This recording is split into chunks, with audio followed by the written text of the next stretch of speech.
this beautiful rainy day of Monday, September 11th, 2023.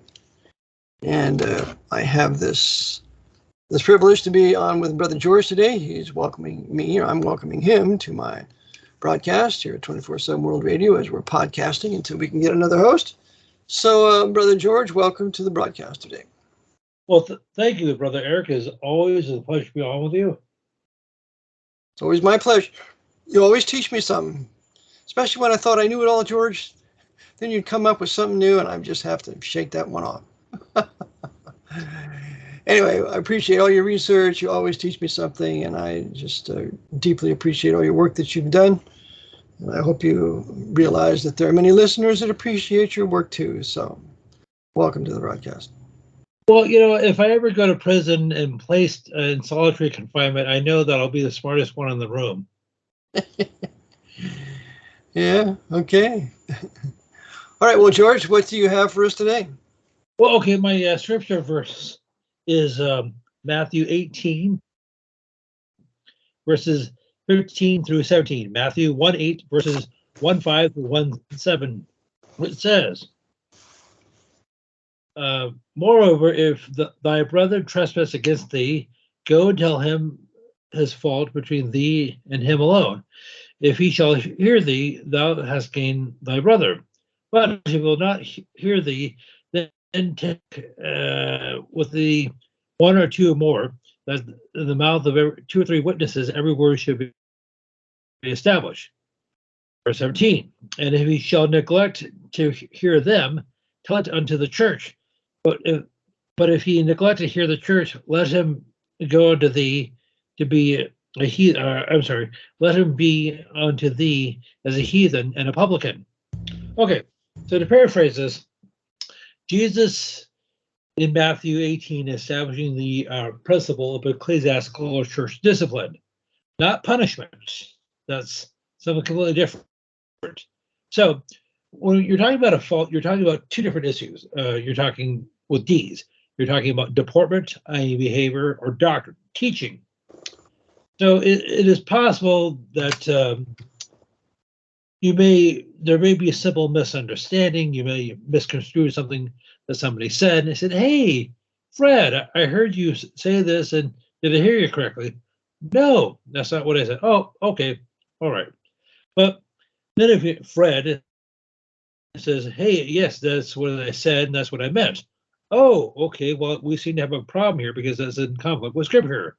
So the Bible doesn't say this, but you probably should give him some time, perhaps a week, by your next meeting, and come back with one or two other people and see if you can straighten it out. But if he rebuffs your offer, it's time to elevate this or to, upgrade accelerate. this. I'm sorry? Accelerate this. Well, yes.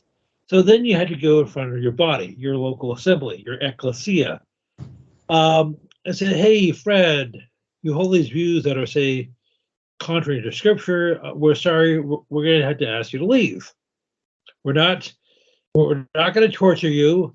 We're not going to burn you at the stake. We just think it would be best in your best interest and ours if you leave, because you might Catholic Church other people with your belief." Yeah, that's what the papacy does. They accuse you of heresy because you believe the Bible, and they burn you at the stake. They did that for 600 years. So, absolutely, George, has nothing to do with the papacy. It has to do with how a New Testament ecclesia or assembly should function. Now, I wasn't good. Well, okay, I was going to mention the Catholic Church.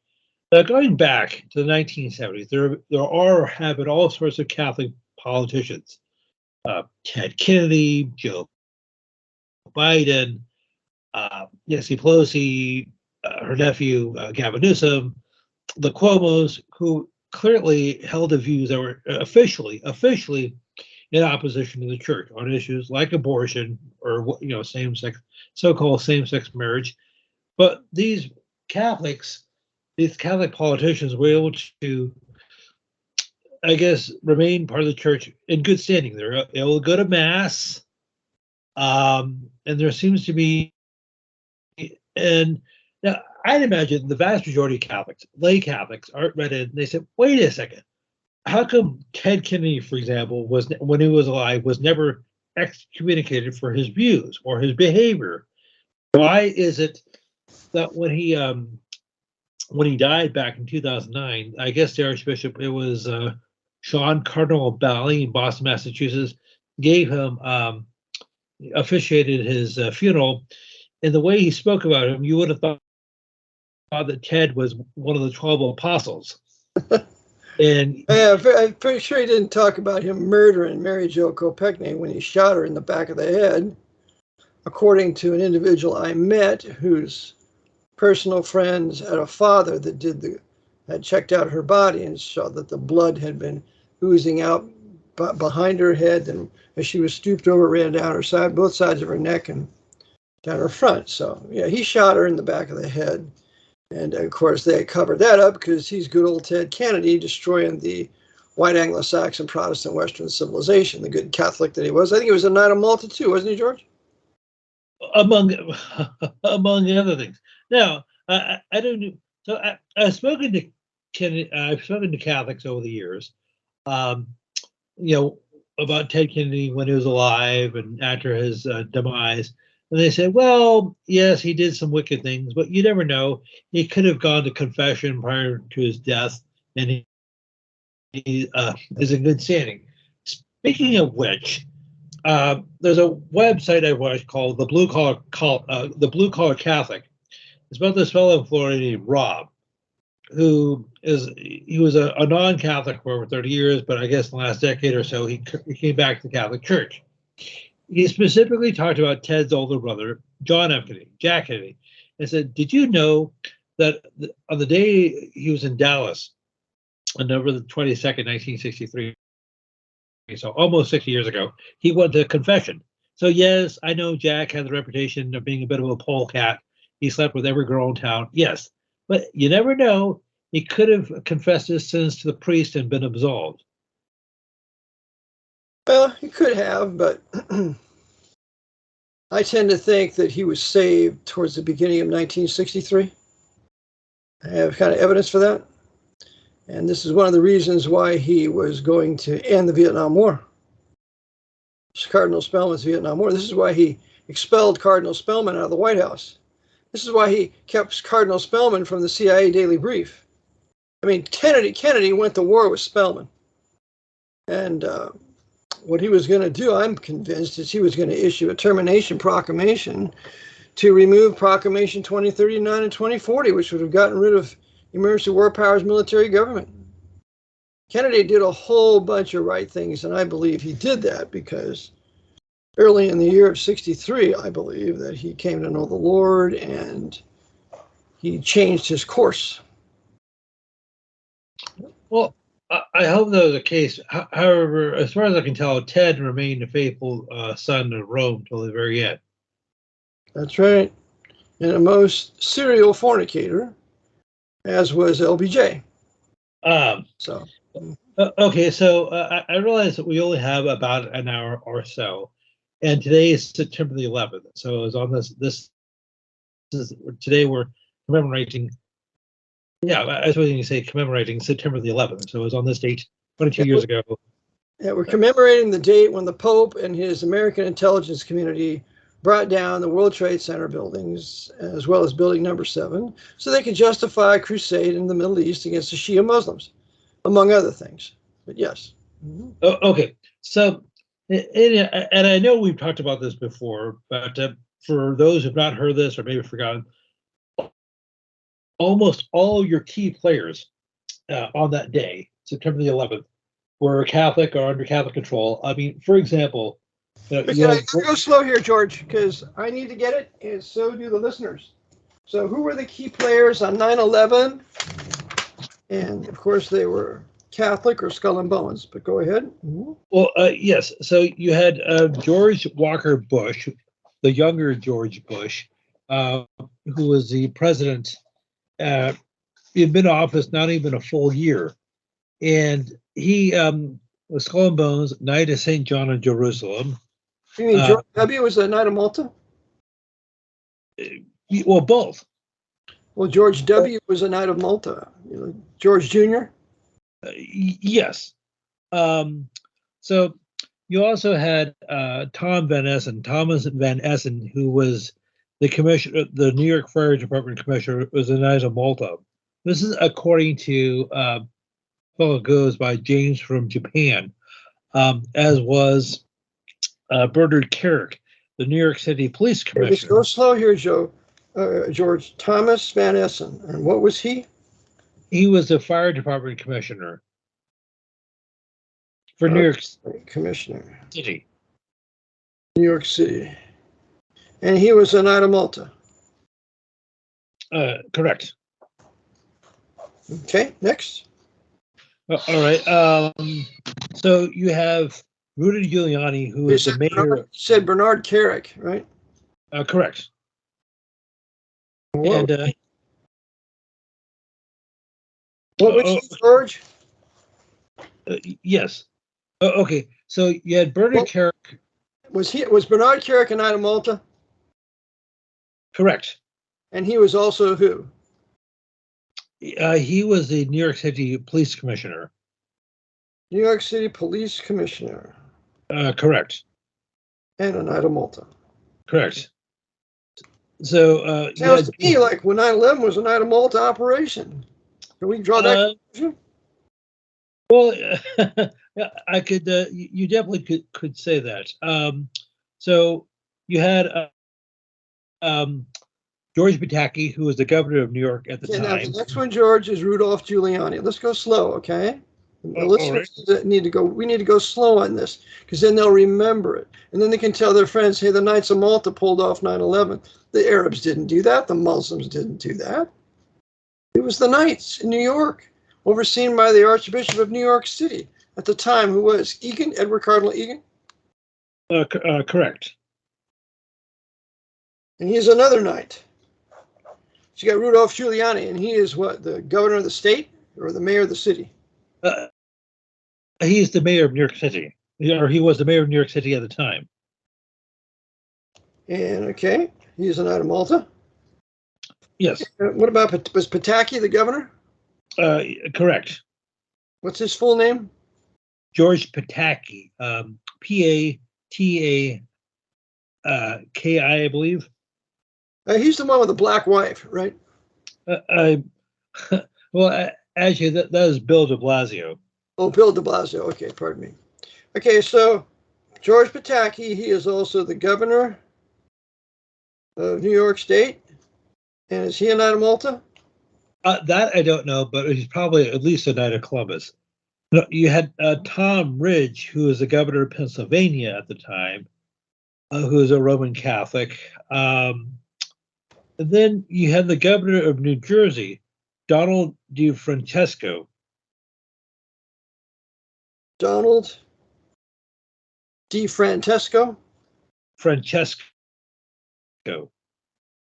DIFRANCESCO.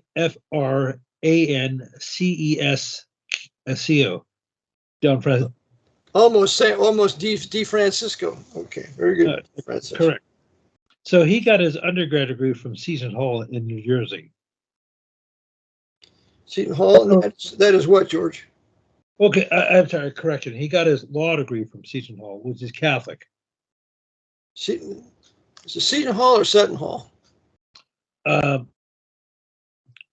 think it's Sutton Hall, I'm not sure. But it's a Catholic school, as you said, Catholic University.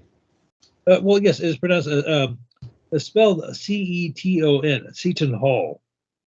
I thought it was S. Is it C? Oh, I beg your pardon. SETON. Yeah, SETON. Correct. Okay. Okay, that's another Catholic school that Donald DeFrancesco went to, and Donald Francisco is who now? The governor of New Jersey? He was governor of New Jersey at the time of 9/11. Yes. Mm-hmm. Well, it looks to me, George, like there's all these Roman Catholics in power, and most of them are Knights of Malta. Do you think we might be able to come to the conclusion that there's a conspiracy here, and that this conspiracy was overseen by the Prince of the Church here in America, who is the Archbishop of New York City, called by John Paul II, the Archbishop of the political capital of the world. Yeah. Sounds to me like 9/11 was a painful job. It wasn't a Muslim job. Yes. And by the way, when this was happening, you have Frank C. Carlucci of the Carlyle Group, and he's busy watching the whole thing come down with one of the Bin Laden brothers. So Frank C. Carlucci was another Knight of Malta. He was deputy director of the CIA for a while. And so here's another Knight of Malta involved in 9/11, along with the Bin Laden family that the Bush family had been doing business with for what, 20, 25 years? All working together, facilitating a series of purposes as a result of this. Go ahead, George. Oh, okay, well, there's a concept I need to bring up.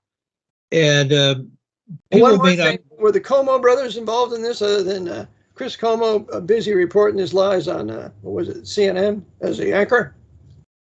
Well, yes, Fredo probably was. Yes, he was involved. And Andrew, I'm not exactly sure what Andrew was doing at the time, but yes. So almost all your major players involved on the state, federal, local level were Catholic, and they're primarily Italian Catholic. Correct. The warriors for the Pope. Okay. All righty. So can we conclude then that 9/11 was an inside job by the Roman hierarchy of this country, aided by the Knights of Malta, and of course overseen by the Great Brain Trust, the Jesuit order out of Fordham in the Bronx in New York? Could we say that, George? Correct. Well, there's a concept people may not be familiar with. It's called full spectrum dominance. What that means is if you're engaged... I got to write this down, George. Now, help me. Full spectrum dominance. Yes. What it simply means is if you're going to engage in a military operation such as 9/11 or Maui or Sandy Hook, you need to have all your bases covered.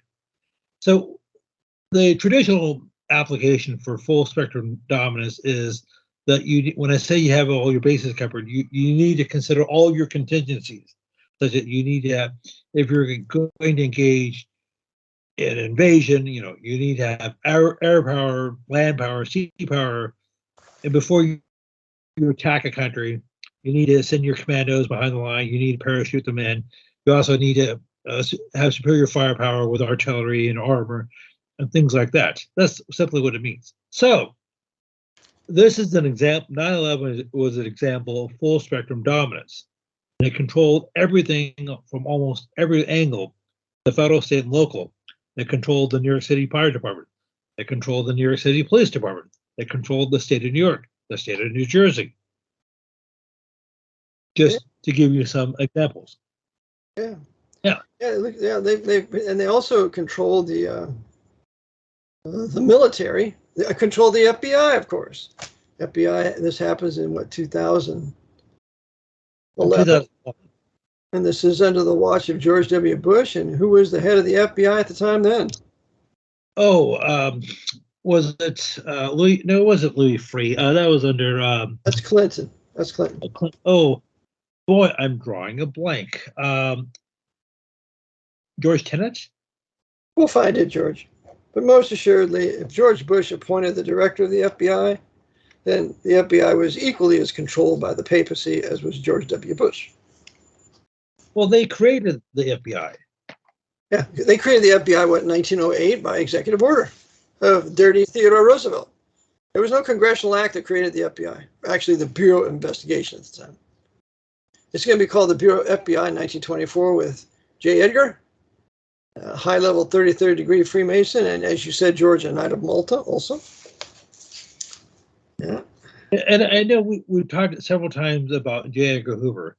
Yeah, we won't know. Yeah, but it's just as correct now as it was when he was overseeing it. So, because the Archbishop of New York is overseeing it, and in the Washington District of Catholics, they're overseeing the FBI. So they're going to do exactly what the Jesuits want them to do, as the inquisitors going out to find evidence for the Justice Department to prosecute, supposedly. Well, yes. So I mentioned this concept of full spectrum dominance. So you need to, so basically when the Jesuits had a plan, they want to guarantee success. So like any military order. Because the Jesuit order is a military company, first and foremost, waging war around the world for the benefit of the papacy, and it is war. Okay. Okay, yeah. So, I mean, case in point, we've talked about the Maui fires, which took place just over a month ago. It started on August the 8th. And the by the way, those poor poverty-stricken entertainers, Oprah, and also Chris the Rock, what's his name, The Rock, they have their ad up asking people to send their money in for donations for Maui. Well, Oprah's a billionaire and Chris is a multimillionaire, but that's okay. Well, anyway, it's just utter hypocrisy, but go ahead. Okay, and by the way, the FBI director on 9/11 was Robert S. Mueller III. Robert Mueller, who was related to Heinrich Mueller, the head of the Gestapo that was brought over here after World War II by Allen Dulles and the OSS. And then Heinrich Mueller will be involved in the Kennedy assassination because he's the one that's speaking German in the movie JFK by Oliver Stone when they're meeting with LBJ and wanting to start the war in Vietnam. So Robert Mueller, he is most assuredly related to Heinrich Mueller. So here we have a good Nazi German connection. Go ahead. Yes, indeed. Now, getting back to the whole idea of full spectrum dominance, we've talked about the governor, Josh Green, who's a known B'nai B'rith. We talked about his lieutenant or lieutenant governor, Sylvia Luke, who got her law degree from San Francisco University.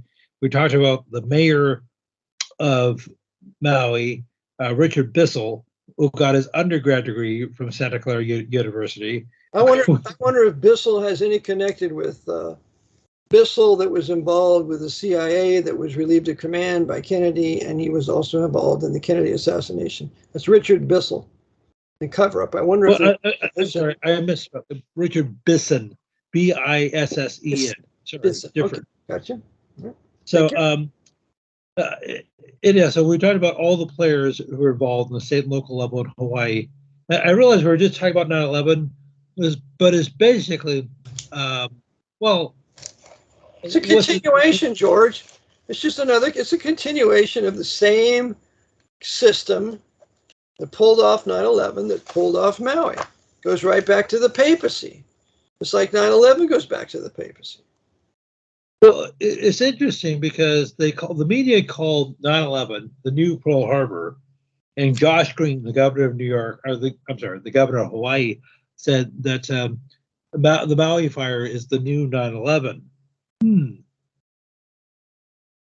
Maui fire is the new 9/11.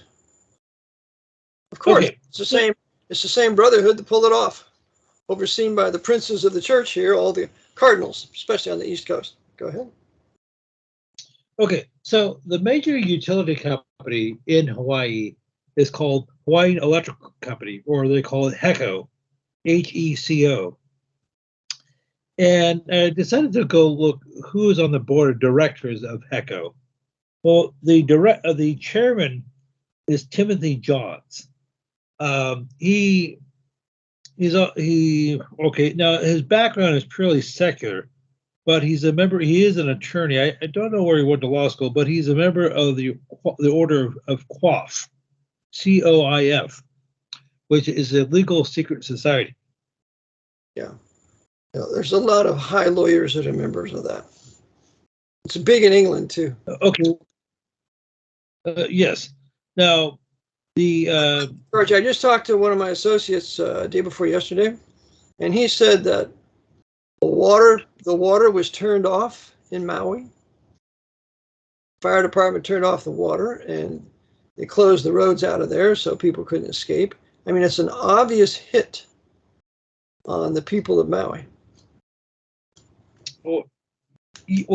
Yes. As I said, the emergency management director was, I guess, Herman Alia, or I'm not sure how. I'm not sure how you spell it, but he resigned after less than a week after this because he kept getting grilled about not turning off the siren or not turning on the siren. Yeah, that was another thing. They turned off the sirens, so there's no sirens going off.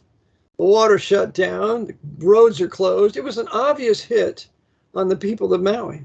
And they're going to have to ask the hard question, who did this?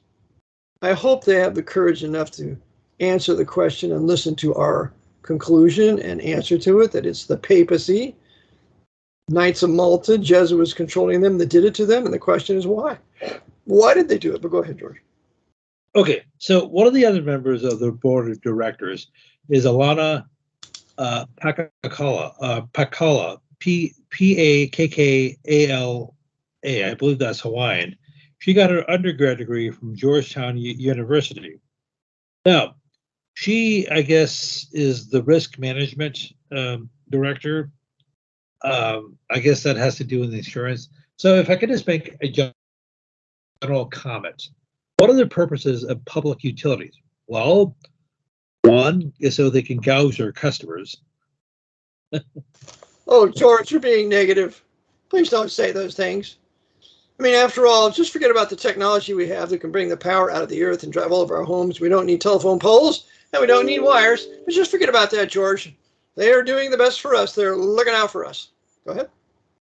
Okay, so not only are they basically supposed to be basically gouging people to death with all these insane utility bills, they also can facilitate disasters, such as turn off the heat when it's freezing, turn off the air conditioning during a heat wave, so countless people can die or suffer during these disasters, which were natural or otherwise, such as what happened a couple of years ago in Texas. You remember back in February I have an associate. He told me, he said, Brother Eric, our electrical bills doubled. Yeah, got to destroy the white Texans down there. And that middle class in Texas, God forbid, they might declare their independence and be a real prosperous nation. So before that'll ever happen, we got to beat them down to nothing and reduce their prosperity and wealth so that if they ever did want to declare independence, their wealth has been siphoned away from them. But go ahead. Well, I mentioned utility. Probably the most well-known one in the country is Pacific Gas and Electric, PG&E. And as I said, the chairman of PG&E is Stuart Chin. He got his undergrad degree from Santa Clara University. Okay, let's go short. Slow down here, George. Stuart who? Chin. C-H-E-N. He must be Chinese. He is. Stuart Chin. Chinese people have one-syllable names. Japanese people have two-syllable or more last names. So here we have Stuart Chin, and he went to Georgetown. Santa Clara. Oh, pardon me, Santa Clara. I need a forgiveness there, George. Santa Clara. No, but I need a dispensation. I need a dispensation from you, Father Widger. Okay. So he went to Santa Clara U, and I wonder if anybody ever told Mr. Chin that the Jesuits ran Mao and they killed tens of millions of his own Chinese people, and it was made possible by Washington District of Catholics that put Mao in power. The State Department put him in power, but that's okay. I think Mr. Chin is probably happy with that. Well, okay. Speaking, I wasn't going to bring this up, but there's a movie came out back in 2000 with Julia Roberts and Albert Finney called Erin Brockovich, which was supposedly based on a true story about this small town in Central California called Hinckley, in which thousands of people were poisoned and given cancer from thanks to PG&E, Pacific Gas and Electric. So Erin Brockovich played this waitress who worked for this attorney, Edward Massey, played by Albert Finney, who filed a lawsuit, and they ended up getting something like a $300 million judgment against PG&E, which was the largest civil judgment in American history. However, the film went Wait a out a second, couple. that was the largest civil judgment in American history? Against a utility, because they were able to prove Okay. that PG&E used all sorts of chemicals that leached into the water and gave people women breast cancer and all sorts of other illnesses that caused their hair to fall out. However, that judgment got greatly reduced on appeal years later. So the family ended up getting the equivalent of less than $10,000 each. However, Aaron Brockovich we was can made thank the judicial boys for that. We can thank the lawyers and their little precedents and what they're doing to destroy the historic white Anglo-Saxon Protestant middle class. The judicial, the judicial and legal profession is against us. They proved many times. It's just another reason for your state to declare its independence and get rid of those. That criminal organization called the American Bar Association. Okay, so what's the punchline? So we usually talk about the Vatican and the Jesuits. Oh, Ed Masbury the attorney who led the charge, got his law degree from Loyola Marymount, Los Angeles. Also, Erin Brockovich, even though she doesn't even have a college degree, she received an honorary law degree from Loyola Marymount, Los Angeles. So, what's happening here? We have Jesuits grads, the ones that are doing the good thing to sue PG&E, but then in the end, PG&E doesn't have to pay very much, which of course PG&E is run by the order too.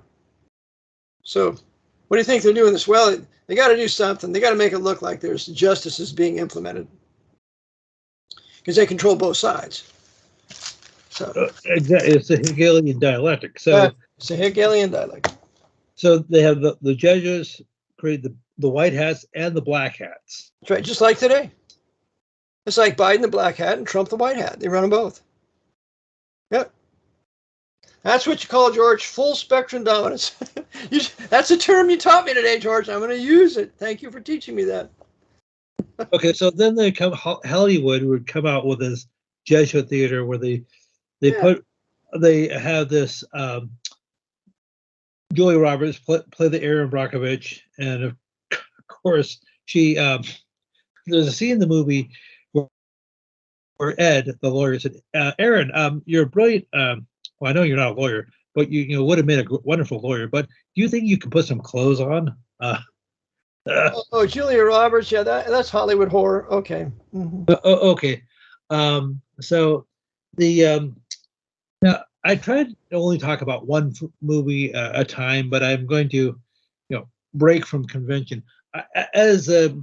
I gave you a homework assignment over the weekend, and I asked you. Short, and I'm a good student. I carried out that assignment. So go ahead and tell the listeners. Okay, so I had requested that Brother Eric watch the 1953 War of the Worlds, not the 2005. That's another conversation altogether. And I just want to get your assessment of it. Well, really corny. It was really corny. But I mean, they showed that they had light beam weapons and the anti-gravity craft weapons. The part I remember vividly is this: they got this white woman in there. She's very pretty, but she's a screamer. She's screaming all the time. And I thought, where did they find her? Did she have to audition to scream? But then, anyway, they got her in there, and what else? So, and it's all over the world, and these pods are landing and opening up, and so I have to confess, George, so I did fall asleep at the end. So I was there when they found that they were finding a weakness with these creatures, with these long, skinny, stick-like fingers and hands. But I'm sure the Jesuits put that out to show you some of the weaponry that they had in 1953. I think that's the purpose for it. But they always have to connect this weaponry with someone from outer space. It can't be of this earth. Otherwise, people would say, well, who designed it and where is it being kept and so on.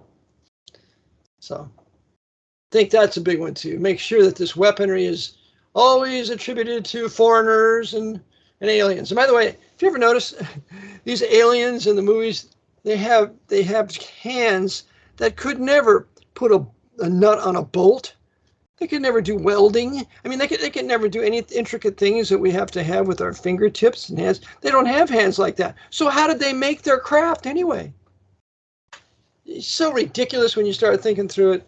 All of this high-tech craft technology is of the earth, built, financed by black projects, and for the benefit of the Jesuit order. There are no extraterrestrials except demons and angels and God and Michael, but there are nothing born outside of this flat earth that born, lives, and dies that's not of the earth. So they have lied to us in that one too, George. But go ahead.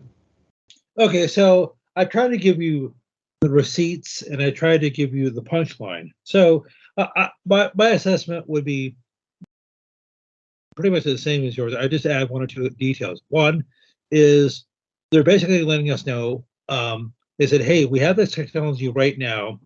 It may be in the prototype stage, or we're going to be rolling out soon. When I say soon, within decades. And of course, but people, so they're conditioning us to accept these things like, oh, maybe there's aliens and people from other planets, little green men from other planets, Yeah. Which is utter nonsense. Utter nonsense, just ridiculous. By the way, I was visiting a couple that was a supporter in Florida a couple of years ago, and older couple, and he was an accomplished pilot. So he's flying down there in Florida, and as he's flying off the coast there, he sees this huge disc exit the water and come up next to his craft, and then goes back down in the water and disappears. So he calls it in, says we have an object here that's not an airplane, and I just want to report it where it's at. So he goes, lands the plane, he goes back home there, and within half an hour, there's two black suits at his door, wanted to talk to him. And he lets him in. He says, well, we just want you to know we heard your announcement, and we don't want you to talk about it. Now, this is in Vero Beach. The Navy has a deep underground military naval base, underwater, I should say, with these craft not far from Vero Beach. And that's what he saw. But he couldn't report it at the time because otherwise that would be, some sort of violation of national security. Yeah. But they have perfected this technology, no doubt. Go ahead, George. Oh, okay. So, anyhow, we're just giving you some receipts. So the 1953 film, War of the Worlds, was the third iteration of War of the Worlds. It was the first film adaptation. So the original novel was based on, was written by H.G. Wells in 1895. Now the first... Who was H.G. Wells, George? What organization was he a part of? Well, among other things, the Fabian Society. A Fabian Society that the Jesuits founded, named after the Roman general Fabius, whose plan of attack was always 2 steps forward, 1 step back. And you can read all about this in a book called Fabian Freeway by Rose L. Martin. H.G. Wells was an evil, wicked sinner, and creating the narrative, controlling the narrative. Yeah. And he also came out with that one particular work, where they went into the future, Time Machine. That was his book too.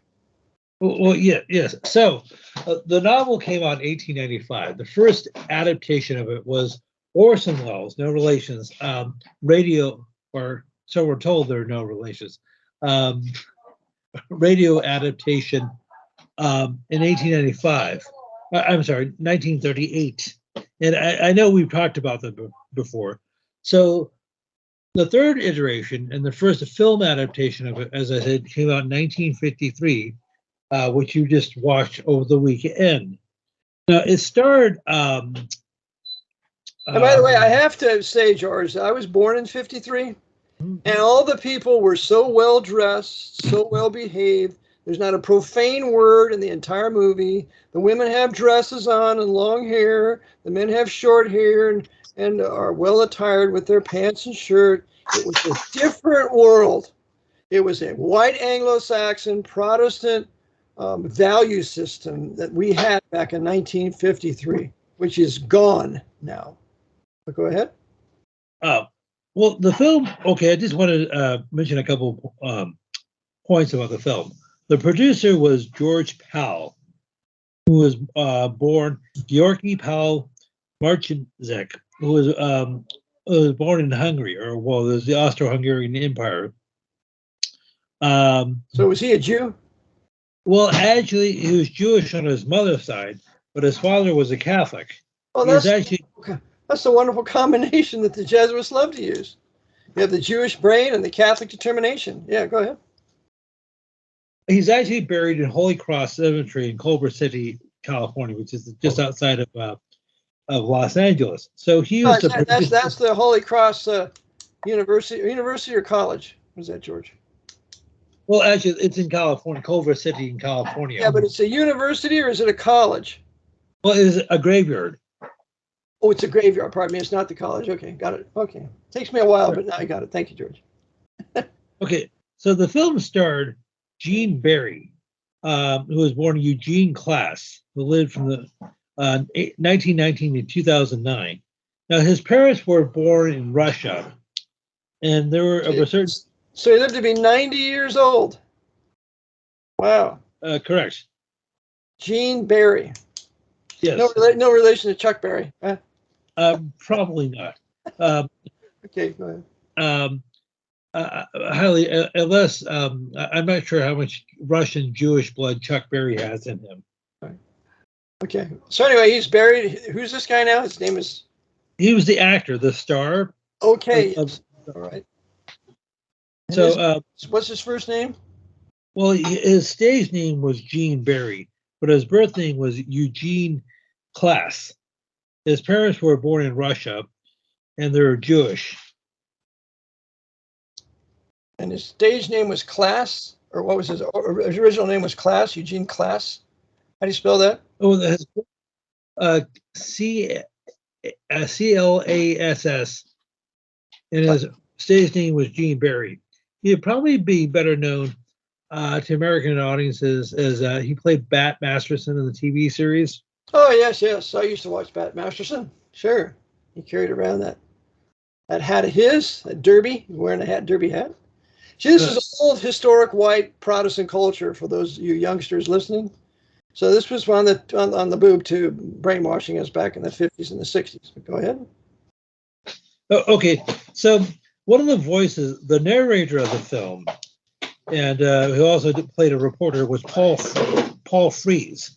Paul Frees. But no, he did hundreds of voices in cartoons and films and things like that. And you probably best remember him as Boris Badenoff in the Rocky and the Bullwinkle series. Oh, of course. How can we forget Boris Badenoff and Latasha? That's right. And Rocky and his friends. And who's Rocky? Rockefeller. Rockefeller and his Soviet friends. It was all a joke on the American people to have them miss that the Rockefellers controlled the Soviets. But go ahead. Okay, so Paul Frees, as I said, he narrated the film, but his birth name was Solomon Hirsch Frees. Solomon Hirsch Freed. Freed is Jewish. Okay. Frees. F-R-I-E-D, right? F-R-E-E-S. Oh, F-R-E-E-S. I see. Okay. So yes, he was Jewish. So we got to put those Jews up front now, make it look like Hollywood's run by the Jews. There you go. I'm glad he agrees. I'm glad she agrees. Yes, he does. Okay, so he does. Okay. So you had Paul Frees, you had Gene Barry, were in this film who are Jewish. So you had this illusion that it's people of a certain ethnic background who are running everything. That's right.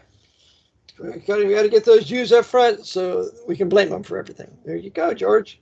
They were doing this back in the 50s. Yep. Okay, so you thought the movie was a bit hokey. Yeah, I did. It was, a little corny.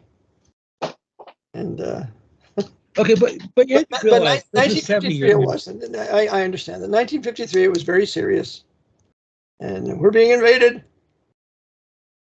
Okay, we see. Get your mind off the reality that the invasion has already taken place with the Jesuits and their Irish and Italian Catholics to take over the entire country and every city and every state house while preoccupying the stupid apostate Protestants with this fiction. Go ahead. Now, as I said, this is 1953, so the war in Korea was still going on. So, well, or the war in Korea, when it was released in the United States, the war in Korea had just ended. Yeah, it ended in 1953, that's right. As far as when they released the movie and the war, I'm not sure the dates, but yeah, that year the war ended, and that year they released the movie. Mm-hmm.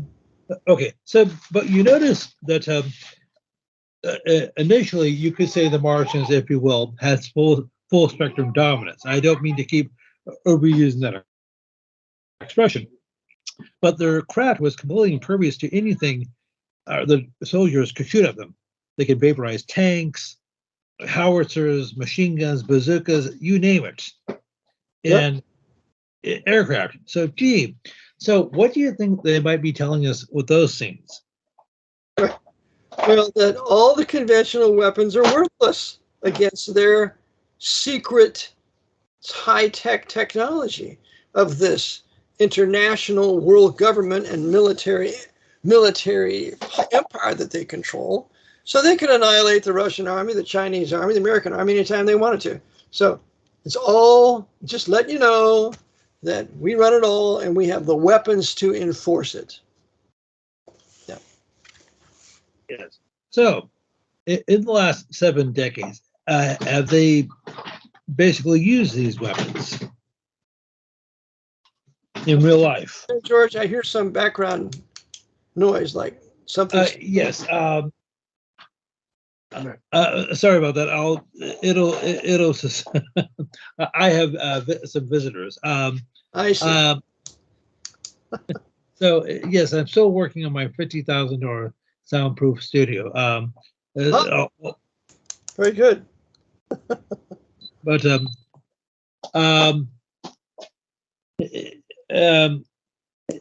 anyhow, as I was saying, so are you saying these? So I'm just wondering if they've had this technology since at least the 1950s. Why bother going through all this whole charade with conventional weapons? Why? Because it keeps the illusion. It keeps the illusion, George, that we're against the Russians or we're against the Chinese, or the Chinese have a big military buildup and the U.S. has a big. It's all just for public deception and illusion to make them think that, well, we're in some great threat from the Soviets or the Russians or whatever you want to call them. When the fact is they have enough technology to easily destroy both armies. It's just a joke. And you also add to that there's no such thing as airborne nuclear war, and that becomes a further deception. So, go ahead, George. Well, something we were talking about a few weeks ago when we were talking about the movie Oppenheimer. So, if they were not developing the nuclear bomb then, back between 42 and 45, because it was already in existence, at least in theory, what exactly were they doing? Well, was one of the things they're possibly doing is working on this technology that you may have seen displayed. Absolutely. No doubt. I'm sure they had a technology with the deep underground military bases that they were building then. Sure. Oh, yeah. I had a guy that was with Livermore Labs in New Mexico, and I asked him about this. He was even a supporter for a little bit. And he would listen to my broadcast, and I asked him about these questions, the deep underground military bases, and if it's possible that there's no such thing as airborne nuclear war. He cut off all communication with me after those questions. That was it. So much for someone from Livermore Labs who ever want to tell the truth. Well, they're able to pull this off. Okay. George, do we need to end the broadcast now? I guess if you need to take care of him. No, we'll just soldier on, because I did have actually a couple more points. Okay. Right. So, you're talking about full spectrum dominance. So there we go again. So you could say these Martians these alleged Martians in this film, they had full spectrum dominance. Now, you may recall their Achilles heel, so to speak, was when they breathed our air, they were exposed to a bacteria which killed them. Yeah. So that basically saved the day. Right. So what do you think they might be telling us with that? I don't know. Maybe she wants to say a few words. Maybe she has an idea, George. So anyway, the idea, I think, is that it's part of the illusion that they're really not a threat, and the military government can overcome them, and we're all safe. I think that's part of the illusion. Yeah. Well, very good, George. You got your contact info, and I'm going to say thank you, dear listeners, for tuning in today. I have a book, Vatican Assassins, One in the House of My Friends. Go to my website, VaticanAssassins.org, or 24/7 World Radio, and pick up something there that would be edifying to you to do. And lastly, we thank God that we have this medium of being able to communicate these things. And until the next time, may the Lord bless you and Brother George until we meet again.